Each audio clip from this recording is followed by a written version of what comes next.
नमस्कार दोस्तों, स्वागत है आपका हमारे चैनल कथा आरती संग्रह में। आज हम आपको सुनाने जा रहे हैं शिवलिंग के जन्म की अद्भुत और रहस्यमयी कथा, जिसमें छिपा है भगवान शिव के अनंत, निराकार और सच्चे स्वरूप का रहस्य। कहा जाता है कि जिसने सच्चे मन से इस कथा को सुना और समझा, उसके जीवन से अहंकार, भय और अज्ञान दूर हो जाता है। तो चलिए मन को शांत कीजिए और ओम नमः शिवाय का स्मरण कीजिए और डूब जाइए भगवान भोलेनाथ की इस दिव्य कथा में। शिवलिंग के जन्म की कथा। हिंदू दर्शन के अनुसार षष्ठी 3 मूल शक्तियों से चलती है। ब्रह्मा सृष्टि की रचना करने वाले, विष्णु सृष्टि का पालन करने वाले, शिव अर्थात महेश सृष्टि का संहार और संतुलन करने वाले।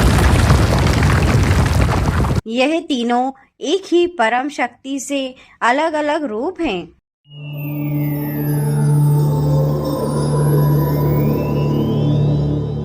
लेकिन एक समय ऐसा आया तब ब्रह्मा और विष्णु अपने अपने कार्य के कारण स्वयं को श्रेष्ठ मानने लगे। यहीं से अहंकार का जन्म हुआ।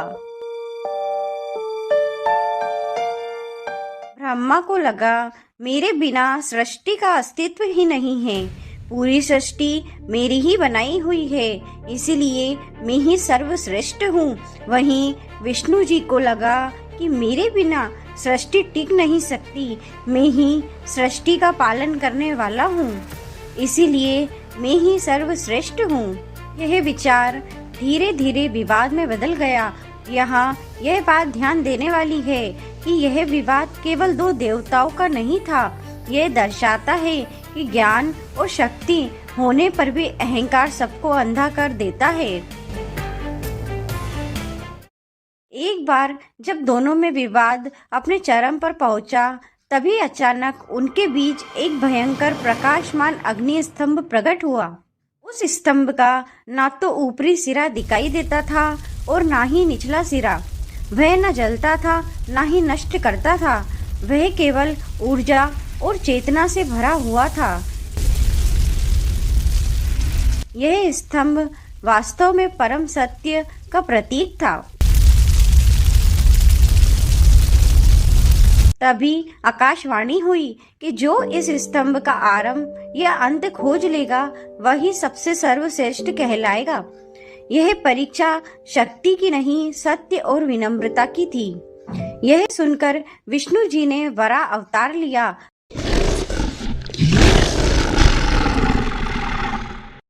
और ब्रह्मा जी ने हंस रूप लिया।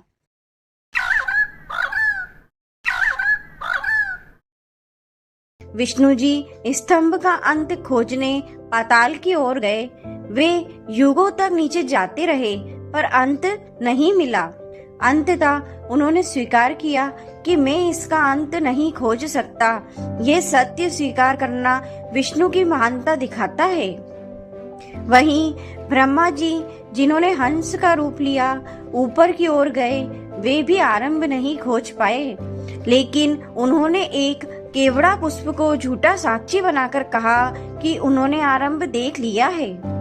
यह दर्शाता है कि अहंकार व्यक्ति को असत्य बोलने पर मजबूर कर देता है।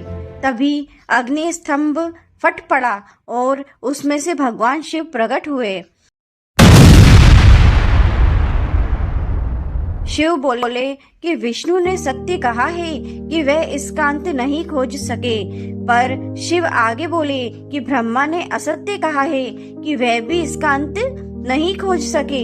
शिव जी की बात सुनकर केवड़ा पुष्प ने भी सत्य स्वीकार कर लिया। भगवान शिव ने आगे कहा कि जो असत्य का सहारा लेता है, उसे पूजा का अधिकार नहीं है।